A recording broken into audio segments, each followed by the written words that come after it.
Hello, welcome back. We have just finished up our mini coop here. It turned out rather nicely, a lot better than I had expected actually. But the main purpose of making this mini coop is so that if the hens has chicks, because they're laying on some eggs now, quite a bit of eggs, if they have chicks, we can separate them out from the main flock, all the adult hens, and put them in here with the mother hen, so that they don't get trampled on by the bigger hens, because we have a lot of those, so that they'll have a better chance to survive in this coop. If the hens don't have any chicks, then we can still use the coop for when these gals here get a little bit bigger. They still will not be able to go into the main flock, so we can use this as a separate coop for them until they get to the age of where they can fend for themselves against the bigger adult hens. So it's kind of a dual purpose there. And we wanted to keep, the idea behind this one is we wanted to keep it lightweight enough to be able to move by hand if we wanted to, whether it's one person or two person. Without wheels, you can move this with two persons, but if we add wheels to it, we can lift it up from the back side and move it around by attaching a wheel to the front side here. We'll be putting some holes in some of this area here so that a carriage bolt can come through it, tighten it down so that we can add a wheel to it on each side of the front side, so that when we lift it up in the back, you can wheel it around and then take the wheel off when you get it where you need it to, and then put it away until you need it again. So that's the idea behind this coop. And the only thing we have left to do to it here is adding hardware cloth to the bottom side of it all the way around. The main purpose for that is, if you see here, obviously the bars here on the wire fencing is wide, where a predator can reach in and grab the chicks or hen, or the chicks small enough that they can get through here. So we have to add the hardware cloth along the bottom end, but it should be fine on the top end here without the hardware cloth. We're just going to get one roll of it about 2 feet high to go on the bottom side here, so that'll prevent both situations from happening. Just going over it real quick. Looking at the top side here, you see it's just regular vinyl panels. Like I say, it's not screwed down yet. We're going to finish that tomorrow once we get the appropriate screws short enough so that it doesn't poke through and jab you in the head when you're walking in there. We only had 1.5 inch long screws, so pick some up tomorrow, shorter screws, so we can screw that down. But this went with the vinyls instead of the metals to keep down on the weight. And for the door itself, we have these galvanized corner braces here that attaches on each corner for the strength there. Regular, hinges obviously, and a regular barrel lock here. On the inside, we have just the flat straps, because we can't add another one of the corner straps because this is a 1x4 we're using. Pretty much the entire frame of this coop is 1x4s, with the exception of the back end. There's a couple of 1x6s, but 1x4s will also work there. That's just all we had left available. But this here, these flat straps help keep the door strengthened on the back side here, so the door won't be sagging or moving over time. So it opens and closes really nicely. The barrel lock just activates as needed, and it has a little bit of friction, and I made it to where you have to push in on it a little bit to open and close it, so it gives it a little bit of friction, so it makes it harder. Like if a predator somehow got past the electric fencing, it would make it a little bit harder for a predator to activate it. So going on the inside here, so the door frame itself, how we strengthen the frame from moving or swaying, it's really solid structure, because I was a little bit worried about using just 1x4s, that it wouldn't be solid enough, but it turned out a lot better, like I said, than I thought.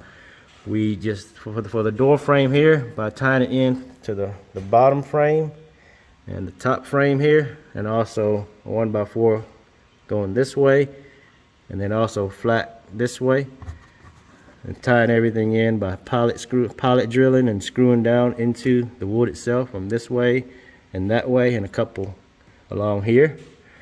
It made it really sturdy, and the door frame itself is the main thing that helps keep it from a lot of swaying structurally. So it's holding up. I think it will hold up really well over time. I guess time will tell, but I think this design works really well for this coop. On the bottom end here, we just use some corner braces here that way, and then also some L braces on the top side. Nothing on the bottom side. I didn't see that it was needed. It was pretty strong as it is already. On each corner it has those corner braces and L braces that has a special weather guard coating on it. I wasn't able to find anything in the galvanized, so I got this instead. It's not just zinc coated, but it also has a special weather guard, so it'll last longer. On the side here, you just attach the sidebar that goes across so that we can attach this middle frame here that allows us to screw the roof into the middle 1x4, but by attaching this middle frame to this piece here that's tied into the front and back, it doesn't sway anymore as well. When it wasn't attached to anything, the middle would just sway, but this is now pretty structurally sound as well. It doesn't sway. As you see, I'm shaking it right now, and it's pretty solid. So on the back side, it's the same type of design here, other than without the door. Just in the middle here, we have a 1x6 that goes top to bottom to help strengthen it structurally, and we have the same system here with the kind of the L there, and then tying it in that way. So, and just a tip on the 1x4s, if you're using screws, make sure you drill pilot holes, because 1x4 tends to split easier than 2x4s. And even with 2x4s, you have to be careful when you're screwing into it, depending on the size screw as well. So with 1x4s, I always drill pilot holes first, and then use the screws. And that's pretty much it. It's a pretty simple design. The dimension on this from the bottom of the coop is 7 feet by 4 feet, and then the door is 2 feet by roughly 5 feet. It's about 57-inch high door. So it's a big enough door, wide enough so that it's easy to get in and out. And the coop is tall enough. It's about 5 feet high here, and on the back end is 4.5 feet. So it's still big enough you can move around pretty easily in it. Clean it up if you need to.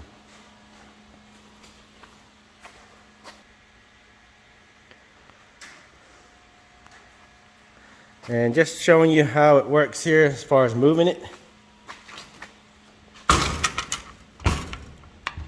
So it closes in, locks in really nice. And just one-handed, I can still lift it up pretty easily. Let's start on the back side here. Just one-handed and just gripping this middle bar here. I mean, I can lift it up without too much effort there. So adding wheels to the front here, as I mentioned before, adding wheels to it, you can lift it up from the back and wheel it around with one person. With two persons, you can lift it up on each end and still able to, like I said, just from here, I'm able to lift the front up pretty easily as well. So it's not a heavy coop, but it's not too light to where it's gonna fall apart or it's gonna blow over or be knocked over easily. So it still has enough weight to it so that it's not gonna, like I said, tilt over on you.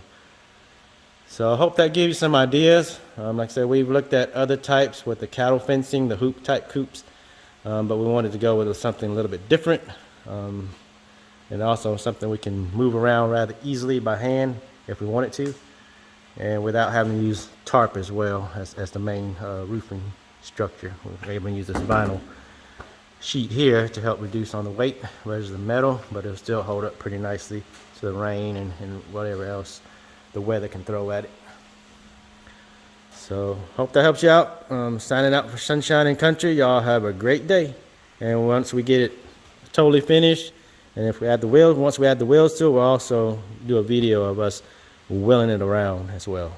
All right, y'all take care. Okay, so we are done adding the hardware cloth along the bottom and the front door here. So just all the way around, That's a 2 foot high, so it's plenty enough that it'll keep predators from being able to reach through here. So 1 by 1, and then chicks from coming out. We had to tie wrap the hardware cloth to the other wire fencing here to close the gap that was in between, just in case the chicks were to get through and get stuck. So we tie wrapped anywhere we saw gaps to prevent that from happening. And the roof is now attached here with the neoprene screws. So from the front, the middle, and the back. Now we added the duct tape there just to hold the seam down a little bit better, just for extra support there. So, and replace as needed. So that's how everything is right now. And we're keeping this one in here for now in the garage. And then we'll eventually move it out to the main coop. So we'll be building, instead of adding a hole here, we'll actually probably build a base out of 2 by 4. And we actually have some leftover 2 by 6 or 8s that we can make a bottom base here where this can set on. And that'll have the wheels on it that we can roll it around on. So we'll show you that when we get that done. Signing out for Sunshiny Country. You have a sunshiny day.